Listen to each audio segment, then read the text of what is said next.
My question, I'd like to go back to the story with the director and the producer.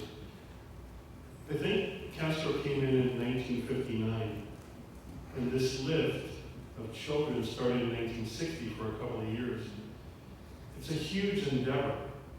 In your research, were these forces from the United States organizing this lift, or were there people within Cuba that were, were the major promoters of this outlet?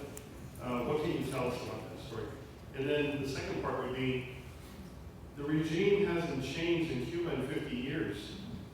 Do Sergio and some of these other Pedro Pan, do you believe that if the opportunity was there, that there would be 14,000 children that would leave, parents would send them to the United States or Europe? I do. So for the first question, from my research, what I found was that it started in Cuba. James Baker was the principal of an American school in Havana, and many parents came to him wanted to send their children away because they all thought, that's why I started the story by saying this is temporary. The dad says this is temporary because they all thought it was. That no way that Castro would stay in power the way that things were going. So this principal came to the U.S., correct me if I'm wrong, please, but he came to the U.S. and he asked the government for help, and that's where the Catholic Welfare Bureau came in with Monsignor Walsh. The movie is 15 minutes. I couldn't put in all of the story. Our school, it had to be like exactly 15 minutes. It was like 14 minutes of story and then a minute and 11 seconds of credits. And I took all the time I could to tell the story. That's why, for example, the La Pecera, the fishbowl, I couldn't say it. I knew I wanted to show it, and that's why we film it that way. There's a lot of elements that in the film that it's based on history, based on true events. For example, George. The man who plays George is George's real son. He's not an actor. He told me, like, I'm a lawyer, but I can help you. And he lives in Miami. So things like that. But it all started with the parents. Their parents wanting a better life for their children. I think the second part of the question was, can it happen again? Yeah. I've got the question. Castro's been in power for 55 years.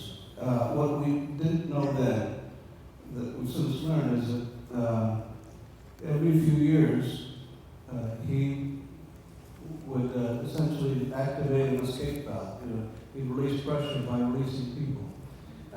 And here's so essentially, most of the people who wanted to get out of Cuba eventually got out one way or the other. There have been these releases of pressure.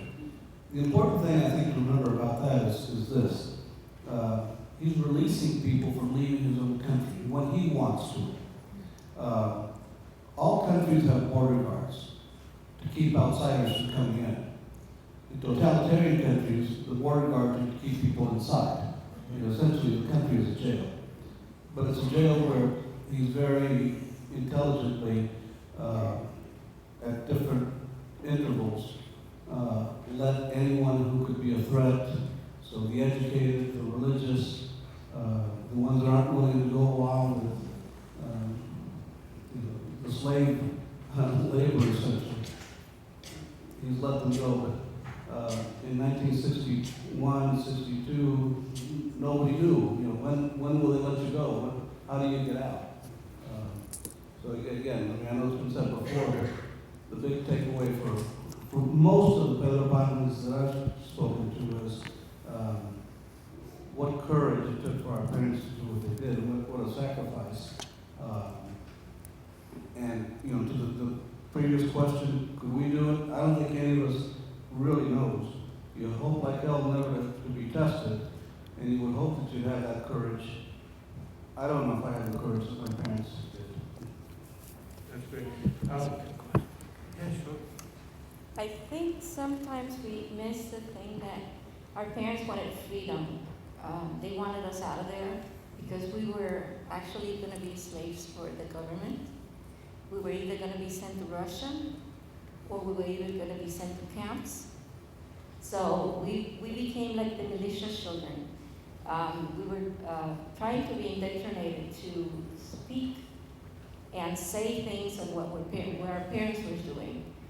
And that's mainly the reason that it's a price that we pay for freedom, but it's freedom, okay? The United States is something that some people don't realize it, that such a big country, such a big freedom, and they just take it for granted. And that's really sad sometimes.